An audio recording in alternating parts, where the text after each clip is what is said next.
Okay, so I don't know how many are familiar with the concept. Maybe we'll speak about it again in another vein. But there's a very important concept of tefilah, kol mispalo ba'ad chaveiro, that if you daven for someone else, right, you both need the same need. You both have the same need. If you daven for that other individual, you'll be answered first. Interesting concept. Actually learned from all places, Avram and Avimelech in the Parsha a couple weeks ago, where Avimelech is physically, I don't know the right terminology there. He needs release in all of his orifices. Let's leave it that way. And Avram davens for him, even though, and Avram davens for his healing. So Avram is released, and Avram ultimately is able to father a child shortly thereafter. So Kol Mispal Bad Chavero, they both needed a similar type of refuah, and Avram davened instead of davening for himself, which I'm sure he did for maybe not 90 years, but many years.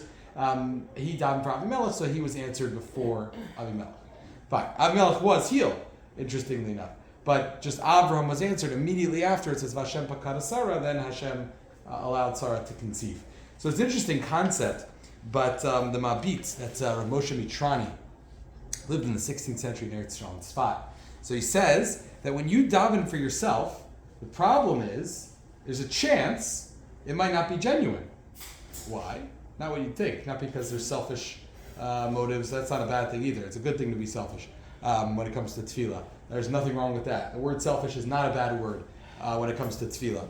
So what is it? It might not be genuine. It might be a checklist, right? It might be a checklist. Might be, okay, I have to daven, I have to do this, I have to do that, whatever. For men, I have to put on tefillin. It's just something you check off as part of your day, which isn't necessarily a bad thing. It's part of it. But when you daven for a third party, you're davening for someone else, not connected to you. In fact, if you think about it, it's actually something you really need. So it's really selfless to think about. But if you daven for a third party, the Mabit says that that's evidence that you believe in the efficacy and the power of tefilah. That proves that okay, I'm not davening for myself because I have to, or because that's the thing to do, or that's the checklist, the thing of the day. No, now I'm davening for other people. So now you're really showing Hashem that you believe in the power of tefilah and the power of prayer.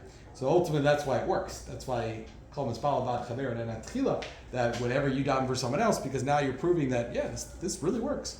So that's one way of looking at it. We will offer a couple other different possibilities, because it still seems, it's interesting, just a food for thought. It is still an interesting idea where you're only davening for another individual so that you will be answered first. So theoretically, it really shouldn't work, right? The whole idea of being selfless, but you're only davening. Well, maybe you're not. Maybe you have to find somebody to daven. Right, you have to find someone to daven who's selfless, and that's one way of doing it. Wasn't Yitzchak upset with Rivka? Yeah, that she wasn't davening, right? Very good. That she wanted him. That she wanted him to daven, so he said, we're going to daven together, and yet we still see the tefilah of his was answered first, not because he's a man, just very important, but because of her interesting yichus, her interesting lineage that she came from, according to Rashi. But her tefilah was answered, by the way. Very important. People say, well, Yitzchak was answered first, but Rivka was answered. Why that is, I assure you, has nothing. In fact, Rashi says nothing to do with man versus woman tefilah debate. But nonetheless, very good. Good example. Okay, we are up to Shema Kolenu. We flew through, hopefully not too fast. We flew by. We learned Bli Yerushalayim and Etzamach David together, because many scholars believe that they were actually one bracha, not that long ago, maybe about 1,800 years ago or so. And they actually combined the bracha into Baruch Atah Hashem Elokei David Uboni Yerushalayim. So we combined Etzamach David and Yerushalayim. But interestingly enough, actually the order was flip-flopped. Fascinating enough, we actually had one bracha that started with Etzamach David and finished with Yerushalayim. But today we have two brachos, and it's the other way around. That's why it may have been Bili Yerushalayim as the vav, connecting it in the middle of the paragraph into the next part of the bracha. But okay, today we know that we have two. In fact, that was probably always the minhag outside of Israel. That was an Israeli thing. We discussed why that is, why the Jews of exile would flip-flop it, and as well as put it together last week. Okay, we're up to Shema Kolenu, bracha number 16. And this is actually the last, of the brachos in the middle, right? So we said we have the first three, last three, and then middle. Middle in this case for weekdays 13. So we have the middle 13. This is number 13 of the middles, if you will, before we get to the last three. Okay, so the Mishnah in Brachos says, Rebbe Lezer Omer, Ha'osa tfilaso keva, ein tfilaso tachanunim. What does this mean? Anyone who makes their tefillah permanent, keva, for lack of better terminology, is permanent, then their tefillah will not be accepted. Well, that's we kind of need to know what that is, because is that essentially saying if you just say Shemona Esrei the way it's intended to say, you don't get your tefillah accepted? That's what it sounds like. But the Gemara later on, Rabbi and Rabbi Yosef explained the statement to mean that if you don't say anything new every time you daven, then your tefillahs won't be effective. That's the way the Gemara understands that phrase of, well, at least Rabbi and Rabbi Yosef understand the phrase of Rebbe Lezer. Very important idea, where every time you daven, you need to say something new. It doesn't mean add a new bracha. That's not what it means at all. But I think this is why, and we'll speak about why I'm specifically talking about this phrase in this paragraph, in this bracha, but that's an important part of Shemona Esrei, and based off what we said before with the Mabit, that it can't be a checklist. Okay, so I did the 19 brachos, I'm done. But the whole idea is that tefilah so keva is not a good thing. Just saying the same old prayer. My comment to that is always, well, it hasn't worked before. So why you keep on? No, that's not necessarily true, because we don't exactly know what goes on upstairs in the spiritual filing cabinet of God in terms of our tefillos. But ultimately, I think it's fair to say that Hashem wants that relationship, and just like in a relationship, there needs to be new, there needs to be creativity, there needs to be new conversation. I think it's the same with HaKadosh Baruch Hu. Doesn't need to be reinventing the wheel, doesn't need to be a totally new Shemona Esrei, but I think every day there is something new to daven for. That's what I would say. Doesn't have to be a new topic, right? I mean, I think everyone's davening for the situation in Israel. That doesn't have to, well, now I need to daven for something totally, no, I think you're davening for Israel, but I think, find someone new to daven for. There are a lot of people who need tefillos. Find some situation, find some wording, some terminology that could be a little different. Do you drop the other ones? No, not necessarily. It can become burdensome. Yeah, no, it depends. I think everyone needs to know their own abilities and their own, to sit there and, like we've discussed over Shabbos, to sit there and say 240 hostages' names. Yeah. So I think. I was going to say. So I think that's an appropriate thing to say. I think splitting it up, taking a tag team. I think that's the best way of doing it. And we didn't, by the way, get the cards. I know that was me going to the left and not seeing Amanda to pass it by. I apologize. Yeah, next week we'll have a flip flop, or I'll just give it to. There was also no one in the first. I'll go get it. You were in the middle of Shemona Esrei, and there was like the first 6 rows. No one was there. I was trying to get someone's attention, and I only had like 10 seconds, so that was my bad. Rabbi, I probably missed the. Maybe I'll just leave them in the front next. I'll just leave them there. Yeah. You'll know what Yeah, okay. I probably missed the cuss, but if we have 19 brachos, why is it called Shemona Esrei? Oh, very good. Yeah, so simple answer, a couple possibilities, but simple answer is because V'lam al-Shinim was added late, about 19 to 2100 years ago. V'lam al-Shinim was added much later. So it used to be 18 brachos, Shemona Esrei, they added 19, but they kept the name because it was catchy. I don't know. Right. That's why some call it the Amidah, because that's more accurate. We stand before God. But not that, the name itself. It's the same reason the Big Ten Conference has 14 football teams. Yeah, they started with 10, they kept the name, it was catchy. Too difficult to go back and forth, too difficult to go back and forth with naming rights and all that legal terminology. So the reason why I bring this halacha in now, you can bring that in any bracha of Shemona Esrei, but because Shema Kolenu, I think, is the bracha. It's become known as the bracha for personal tefillahs. That's where everything gets sent. Everything, it's always also in halacha. Not sure, do you say something, do you not say something, you're not sure if you said it, if you forgot it. The halacha is, I should say always, almost always, the exception of Akel Kadosh, because that's part of the first 3 brachos. But Melech Kadosh and Aser Smei Tshuva, we always say, just say it in Shema Kolenu. Say it in Shema Kolenu. Oh, you forgot this? Say it in Shema Kolenu. Not sure if you're fasting? Say it in Shema Kolenu. Say Anenu in Shema Kolenu. That's what we do. We throw it in Shema Kolenu. I'm not saying it in a bad way. I hope I'm not belittling the bracha of Shema Kolenu. But just in terms of that's what Shema Kolenu has become. In a good way. I don't think that's I bad. didn't mind saying it twice. I'm sorry? But then if you did say it, then That's say why it you twice. Yeah, it's the idea of the halacha. It's actually brought in halacha. What do you do if you forgot if you said something? Which happens to all of us. Yeah, I'm getting a lot of nods. Yes, it happens. It depends on where you are in the cycle. So, for example, if you just started saying Masha Baruch Margeshem, like it's Shmini Atzeres or the day after Shmini Atzeres, so then you should repeat it. You can assume you didn't. But if it's a month after, you're really not sure. You should say 30 days, 90 times. Masha Baruch Margeshem, we say 3 times a day. Depends on which calculation you want to use. But if it's, if you weren't sure if you said Masha Baruch Margeshem Shmini Esrei Day, you can assume you did because we've been saying it for over a month, and it was probably you didn't. You just forgot. Yalav Yavo is an interesting one because by Rosh Chodesh, seemingly you would repeat. Tain Talbamat, or is this Wednesday? Tain Talbato is Tuesday night. Why Very is good. it Good plug. December 5th instead of the 4th? Excellent question. This year is unique for 2 reasons. Well, it's 2 leap years. It's a double leap year. But it actually, we don't care about the, in this unique halacha, we don't care about the Jewish leap year. We care about the secular leap year. Believe it or not. It's the only item, only facet in halacha where we care about the secular calendar. Doesn't mean that's always the raya I bring. The Lavush says by your English birthday. English birthday does have significance. The day you were born. Go honor yourself. But no, but of course we know about the Hebrew birthday, the mazel, and the brachos, and all that. That's true. But believe it or not, the Lavush says that the English birthday does have some significance. Don't throw that away. In a Jewish landscape. And one of the proofs is, we see the secular calendar is somewhat important.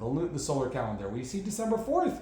Is when we're saying a very important phrase in our Shemona Esrei. So important that we repeat the whole Shemona Esrei if we forgot it or got the wrong one. So we see the secular, the solar calendar is somewhat significant, interestingly enough. So I always tell people that. So don't throw away your birthday just yet. You can keep both. You can play that card if you want, but there's nothing wrong with that, especially the special birthdays out there. But nonetheless, we'll say multiples of Chai and that which is divisible by 5 and 10.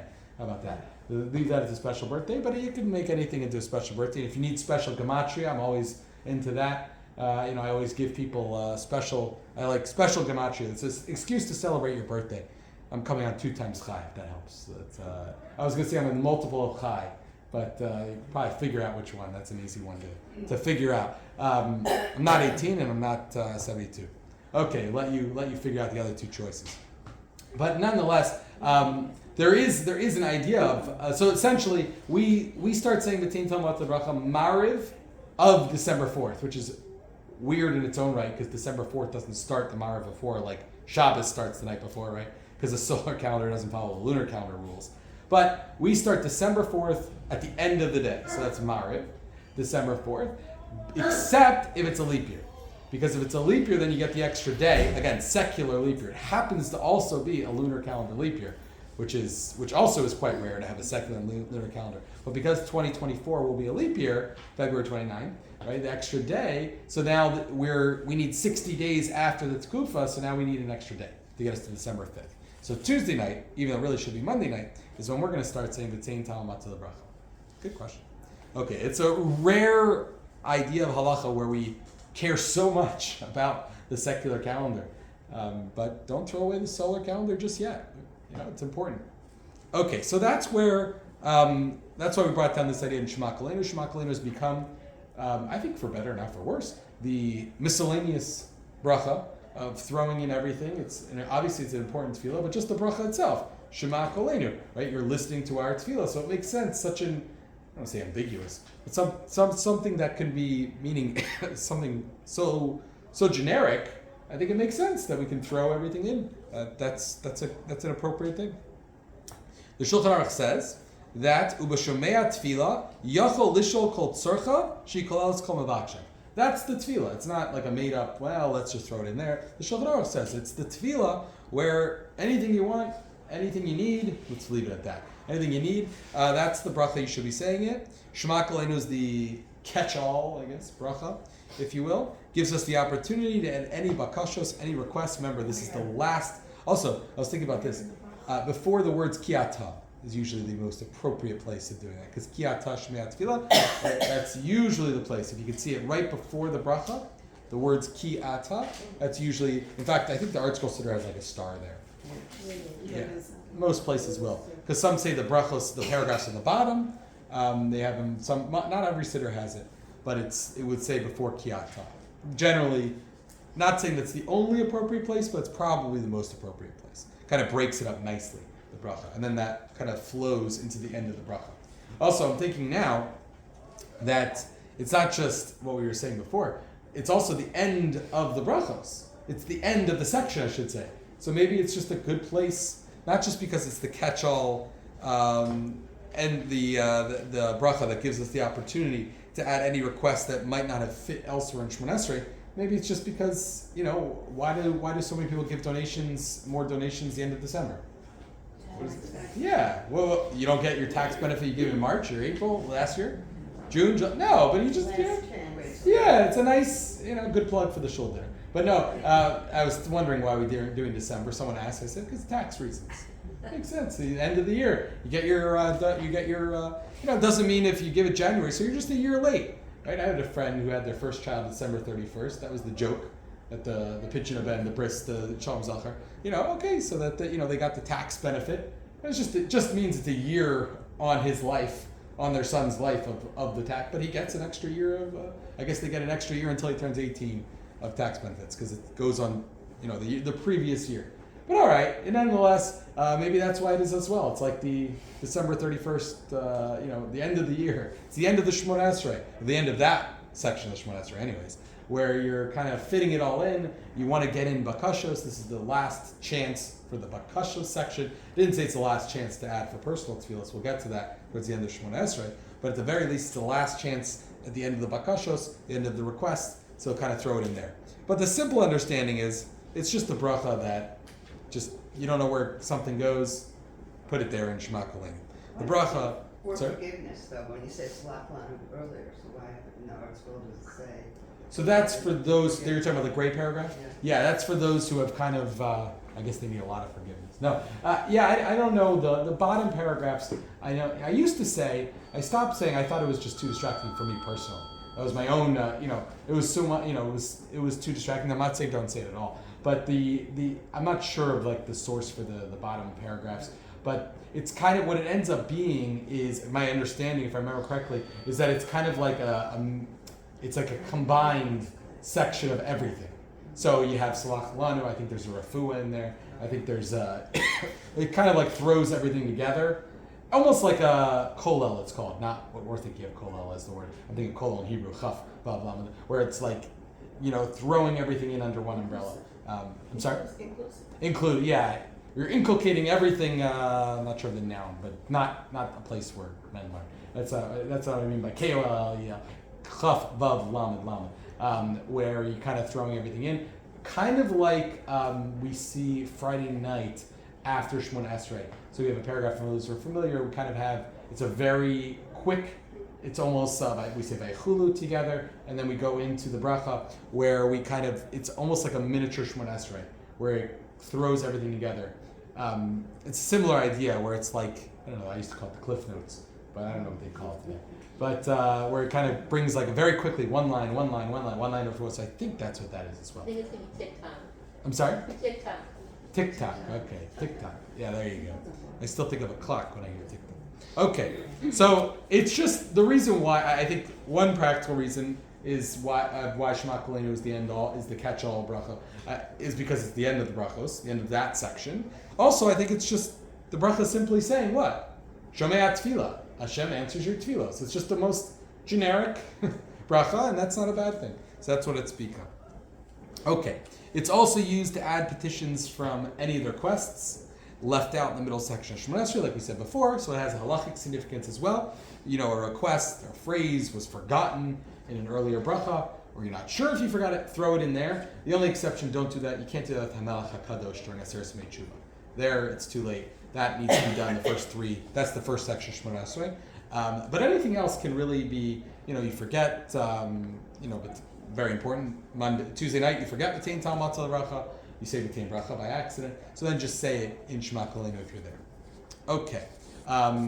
Comes up with, what's it called? For that, do you just say that phrase that you missed? Do you say the whole that part? Just the phrase. Okay. At that point, you just say the phrase. Good question. If you're at a point in your Shemon Esrei where you maybe haven't said the bracha of Mevarech Hashanim, so then you can go back to the beginning of the bracha. As opposed to, and according to some, even could be past the bracha because it's almost looked at, that you're in that, as long as you're in the section. But seemingly it's better once you make the bracha. Then you go back to, you don't have to go back to the initial bracha. Once you make bracha Hashem Evarech Hashanim, and then you remember it, I don't know, towards the end, you're getting ready for Modim, but you haven't started, you're still in that area, so then you could say it there. Just, before Kiyat HaShmei tefilah even. Say the Tein Tavat Bracha. That's what I've done in the past. There are so many other, Yalla B'Yabba, you're not up to there yet, so that doesn't work. I'm trying to think of other phrases where you might have missed. Classic one comes up, we do that by, as we'll see, maybe we'll see a little later on, maybe we'll see even today, by anenu, by fasting. So you're supposed to add it in. The Chazan adds it in earlier, we added in Shemei Tefilah. Why Shemei Tefilah? Just the best place, I guess. Just the easiest place to throw it in. Okay, so that's Shema Kolenu. That is, that's the place I would recommend, personally. Having for personal requests, that's the time to be thinking. Of course, as we said, Rifa'enu is the easiest for those who need refuah. For sure, and we talked about Barich Aleinu being for Parnasa, but if you're forgetting, also it's kind of like the end of the book. Think of it like December 31st. I like that. That's my analogy. Okay, we'll use that for now. Now we're up to the 17th bracha, Ritzei, and more importantly, the beginning of the last section. Right, so Shema Kolenu ends the middle section, the 13 brachos, and Ritzei begins the final section. Of course, first we give Shevach to Hashem, that's the beginning 3. Then we ask Bekashot for requests, the middle 13. What's the last 3? Now we have to thank. Praise Hashem is the beginning, so we thank Hashem at the end. We're assuming, we're not in a haughty way, by the way, we're just assuming that our requests are going to be answered. Doesn't mean the answer will be yes. But our requests definitely will be answered. They just may not be. The answer might not be no. It might be no. We're going to have to be okay with that as part of this religion. Okay, so we finished making our requests in the middle section, Shemona Esrei. We switch to the final section, expressing our gratitude to HaKadosh Baruch Hu. That's what we're going to be doing, the last section of Shemona Esrei. So Ritzei, interestingly enough, doesn't, I don't want to say, going into the appreciation or gratitude for Hashem, but it's discussing the avoda. Interestingly enough, our service, the Beis Hamikdash. Today we'll see our servitude is, of course, referring to tefilah, ein avoda ela tefilah. Our service, we're replacing the need for a Beis Hamikdash with our need to daven. Doesn't mean in the time of the Beis Hamikdash we won't daven, but it might look a little different. It doesn't mean also, as we learned last year, that when they had the Beis Hamikdash they didn't daven. Doesn't mean Avram, because we see Avram daven Shachris. He also brought korbanos. Yitzchak daven Mincha. He established Mincha. He also brought. So Yaakov established Mariv 2 weeks ago in the parsha. He still brought korbanos. So, excuse me. Nonetheless, we discuss the avoda. So in discussing the avoda, we ask Hashem to accept the Ishei Yisrael, the fire offerings of Klal Yisrael. Why would we ask Hashem to accept them if there are currently no Ishei Yisrael? There are no fire offerings. There's no Beis Hamikdash. I understand that a lot of parts of our davening is to sort of remind us or get us in the frame of mind of what the avoda should look like and what a world with a Beit HaMikdash looks like and why we need a world with the Beit HaMikdash, not just in the Achdus perspective as we discussed and the understanding of the Kohanim and everyone there as we discussed for the Shabbos Shuvah Drasha, but more than that, what the world will look like. So why would we ask Hashem to accept the Ishei Yisrael if we don't have Ishei Yisrael? We don't have fire offerings. So the Torah, Or HaChaim offers 2 possibilities. So he says, "V'afal b'ishei nata avoda." We don't have the avoda today, or at least in the Beis Hamikdash. Mitpalim ala tefilah sheb'makom hakorban sheskabel ratzon l'fnei Hashem Yisparach. Yes, but we're davening for our avoda. Meaning we don't have the avoda in the Beis Hamikdash, but what are we doing? We're davening for our avoda. This is our avoda in the Beis Hamikdash that we don't have.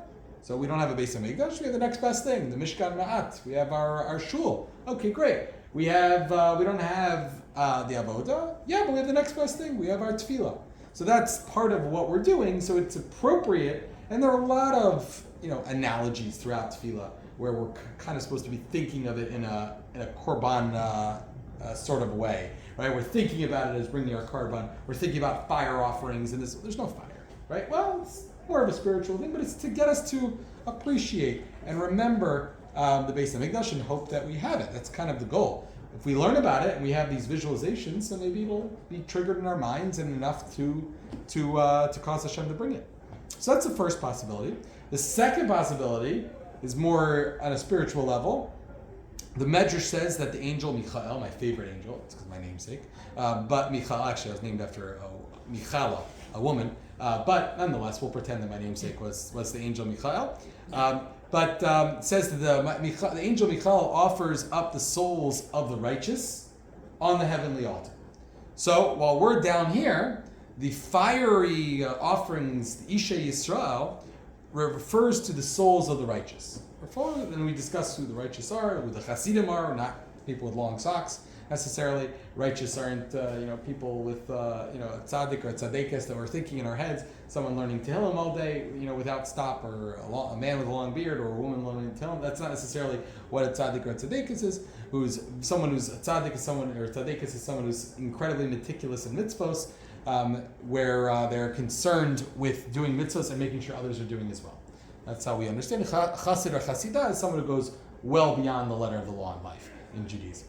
So that's the understanding. So the souls of the righteous, interestingly enough, the many personal sacrifices, just on a practical level, those who have given their lives, of course, al kiddush Hashem, but more than that, those who have given their time, sacrifice of time, of money, of strength, Hashem should accept along with the tefillas of Klal Yisrael. That's what Isha Yisrael is referring to according to the Medrash. All the sacrifice that we do to be Jews, and of course the ultimate sacrifice that those who have done upstairs in Shemayim. So then that's what the Isha Yisrael are referring to when we say in Shemona Esrei. Interesting idea. Okay, so after the Chorban, after the destruction of Beis Hamikdash, the bracha of Ritzei was changed. So it had to be changed, interestingly enough. So we said before we're talking about avoda, which is what led us to our question: why are we talking about Isha Yisrael if we're living in a time when there is a Chorban, there's no Beis Hamikdash? Because before the Chorban, before the Beis Hamikdash was destroyed, it was a little different. So it had to be changed from a bracha for the acceptance. It was really a bracha of the acceptance of the temple service. That's what it was, to a request to get us the temple. Right? I mean, logically, it makes a little more sense. We had to change around the wording. So we're not just saying, that which we just did in the Beis Hamikdash should be accepted. Well, that doesn't make sense. Let's just change that to get us a Beis Hamikdash so that we can have the avoda, so we can have our tefillos more readily accepted. That's the way we understand Ritzei, interestingly enough. So how did the bracha used to end?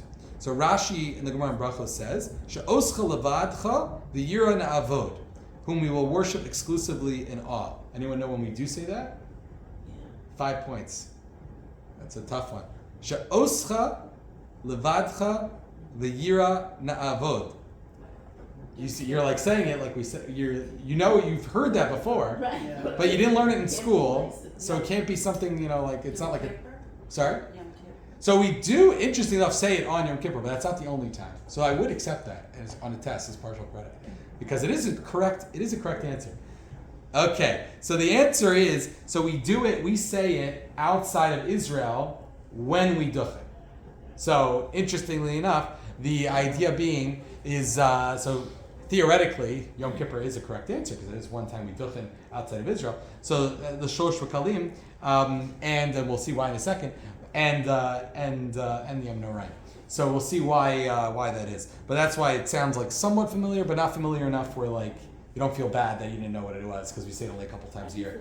Okay, Susan feels bad, but she should. That was a tough one. Okay, you get partial credit. Well, you definitely get partial credit, but you get partial credit for knowing that it exists somewhere in your brain. How about that?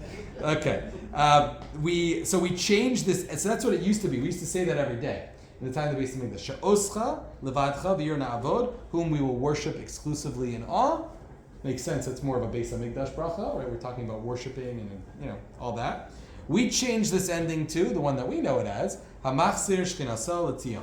Okay, so it's not that we're worshiping and we're bringing the korban now. What do we need? We want Hamachzir Shchinaso L'Tzion. We want you to return your presence to Tzion, to Yerushalayim. So that's what we switched it to. When do we use She'oscha, right? As we said, She'oscha levadcha v'yir na'avod, outside of Israel when we do Birchas Kohanim. Why is that? Because in the Shlosh Regalim, or Yom Noraim, as we said, we forget our suffering and we imagine, just a few times a year, we're able to imagine that we still have the Beis HaMikdash. Interestingly enough, that's part of we talked about this a little bit on Shabbos Shuvah, but interestingly enough, the Vilna Gaon, and Rav Soloveitchik after the Vilna Gaon, of course, did not do this as he wouldn't change the text of the bracha. So he left. It seems like he didn't want to change the text to a Machshir Shnei Tzion.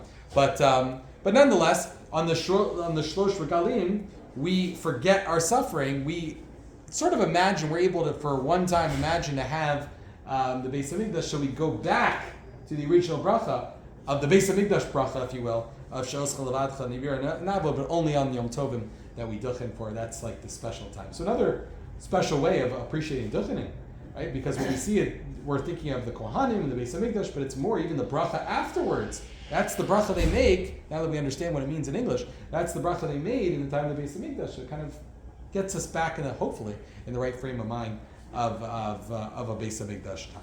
And why do you have yellow v'yavo? That was the next one. Very good. We'll start Yal V'Yavo. Why don't we do that next time? But excellent. Why, that was my next line I've written down here. Why we're doing that